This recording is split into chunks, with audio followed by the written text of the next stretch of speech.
आज हम पढ़ रहे हैं राजस्थान इतिहास के स्रोत। आज हम क्या पढ़ रहे हैं? आज हम पढ़ रहे हैं राजस्थान इतिहास के स्रोत। और ये किस में से पढ़ रहे हैं? ये पढ़ रहे हैं मूमल और राजस्थान एग्जाम रिव्यू में से हम इसे पढ़ रहे हैं। मूमल और राजस्थान एग्जाम रिव्यू में से हम इसे पढ़ रहे हैं। तो हम अगला क्वेश्चन अगर हम देखें तो क्वेश्चन है,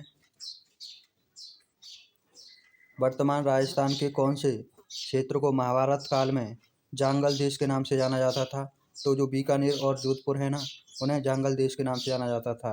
बीकानेर और जोधपुर को किस नाम से जाना जाता था? तो जांगल देश के नाम से जाना जाता था। ये क्वेश्चन आ चुका है संगणक परीक्षा 2018 में, ये क्वेश्चन आ चुका है। अगर हम अगला क्वेश्चन अगर हम देखें तो अगला क्वेश्चन है, राजस्थान इतिहास का जनक। राजस्थान का जो इतिहास का जनक है वो किसे कहा जाता है? तो जो राजस्थान इतिहास का जनक है वो कहा जाता है कर्नल टॉड को राजस्थान इतिहास का जनक कहा जाता है। कर्नल टॉड को क्या कहा जाता है? राजस्थान इतिहास का जनक कहा जाता है। अगर हम इसकी व्याख्या देखें तो कर्नल जेम्स टॉड पहले इतिहासकार थे। कर्नल जेम्स टॉड थे जो पहले इतिहासकार थे जिन्होंने पहली बार राजस्थान का वैज्ञानिक दृष्टिकोण से अध्ययन किया था। जिन्होंने राजस्थान का प्रथम बार वैज्ञानिक दृष्टिकोण से अध्ययन किया था तथा इन्होंने राजस्थान का इतिहास लिखा। इसलिए उन्हें राजस्थान इतिहास का पिता या पितामह कहा जाता है। इसलिए उन्हें राजस्थान इतिहास का पिता या पितामह कहा जाता है कर्नल जेम्स टॉड को। कर्नल जेम्स टॉड को राजस्थान इतिहास का पिता या जनक क्यों कहा जाता है? क्योंकि उन्होंने वैज्ञानिक दृष्टिकोण से राजस्थान का इतिहास लिखा था प्रथम बार। वैज्ञानिक दृष्टिकोण से उन्होंने इतिहास लिखा था प्रथम बार राजस्थान का। उन्होंने अपनी पुस्तक annals and antiquities of Rajasthan में राजपूतों को विभिन्न राज्यों के क्रमबद्ध इतिहास दिया है। इन्होंने अपनी पुस्तक annals and antiquities of Rajasthan में राजपूताना के विभिन्न राज्यों का जो क्रमबद्ध इतिहास है वो दिया है। इन्होंने राजपूताना के विभिन्न राज्यों का क्रमबद्ध इतिहास दिया है। अगर कोई पूछ ले आपसे कर्नल जेम्स टॉड की पुस्तक कौन सी है तो वो है annals and antiquities of Rajasthan. ये कर्नल जेम्स टॉड की पुस्तक का नाम है, annals and antiquities of Rajasthan. अगर हम अगला क्वेश्चन देखें तो अगला क्वेश्चन है, किस इतिहासकार ने राजपूतों को शक एवं सीथियन जाति का वंशज माना है? तो जो शक एवं सीथियन जाति का वंशज माना है वो किस इतिहासकार ने माना है?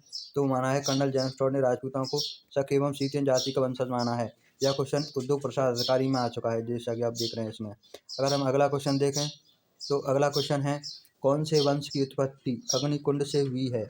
अग्निकुंड से हुई है। कौन से वंश की उत्पत्ति अग्निकुंड से हुई है? अगला क्वेश्चन अगर हम देखते हैं तो वो है, कौन से वंश की उत्पत्ति अग्निकुंड से हुई है? तो अग्निकुंड से हुई है सिसोदिया वंश की उत्पत्ति। सिसोदिया वंश की उत्पत्ति कहाँ से हुई है? अग्निकुंड से हुई है। ये वाला क्वेश्चन उद्योग प्रसाद अधिकारी 2018 में आ चुका है जैसा कि आप देख सकते हैं। अगर हम देखें कि कौन से वंश की उत्पत्ति अग्निकुंड से नहीं हुई है, अग्निकुंड से नहीं हुई है, इंपॉर्टेंट बात यहाँ पर यह है अग्निकुंड से नहीं हुई है। तो इनमें से सिसोदिया वंश की उत्पत्ति अग्निकुंड से नहीं हुई है, जबकि परमार, चालुक्य और चौहानों की उत्पत्ति अग्निकुंड से हुई है। इसमें एक और है प्रतिहार। एक को कौन सा रह गया है इसमें? एक और रह गया है, प्रतिहार रह गया है इसमें एक और।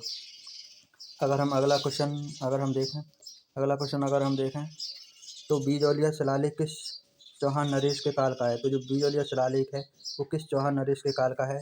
तो बीजौलिया शिलालेख है सोमेश्वर के काल का। बीजौलिया शिलालेख किसके काल का है? तो वो है सोमेश्वर के काल का है बीजौलिया शिलालेख। अगर हम इसकी व्याख्या देखें, बीजौलिया शिलालेख की व्याख्या देखें तो बीजौलिया शिलालेख को जैन श्रावक लोलाक द्वारा बनवाया गया था।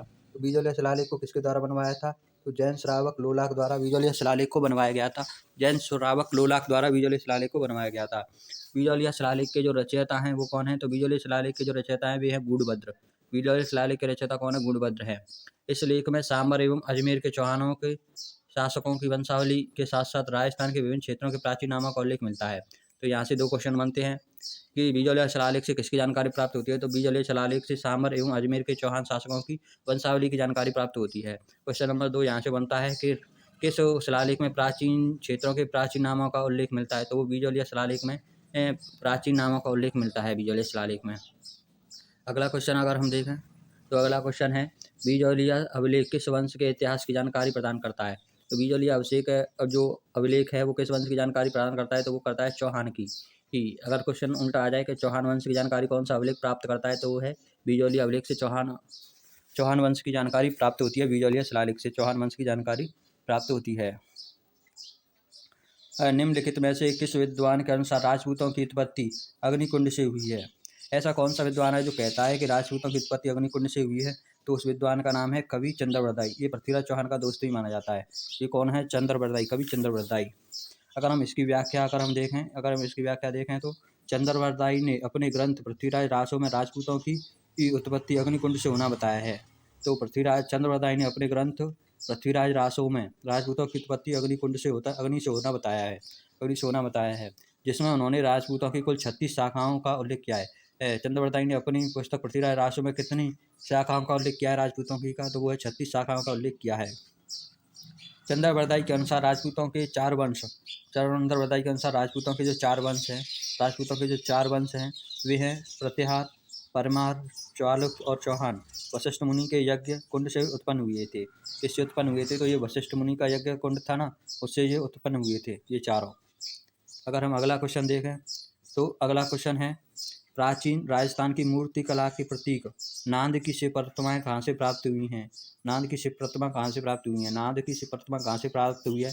तो नांद की शिव प्रतिमा है वो अजमेर से प्राप्त हुई है, अजमेर से। नांद की शिव प्रतिमा कहाँ से प्राप्त हुई है? तो वो अजमेर से प्राप्त हुई है। ये क्वेश्चन आ चुका है पुलिस 2018 में, ये क्वेश्चन आ चुका है। अगर हम अगला क्वेश्चन देखें तो अगला क्वेश्चन है, आबू के अभिलेख के लेखक कौन थे? जो आबू का अभिलेख है उसके लेखक कौन थे? आबू के अभिलेख के लेखक, तो आबू के अभिलेख के लेखक थे शुभचंद्र आबू के अभिलेख के लेखक थे। आबू अभिलेख के लेखक कौन थे? तो आबू अभिलेख के लेखक थे शुभचंद्र। ये क्वेश्चन आ चुका है पुलिस 2018 में। अगर आपको ये वीडियो अच्छी लगी हो तो इसे सब्सक्राइब जरूर कर दें।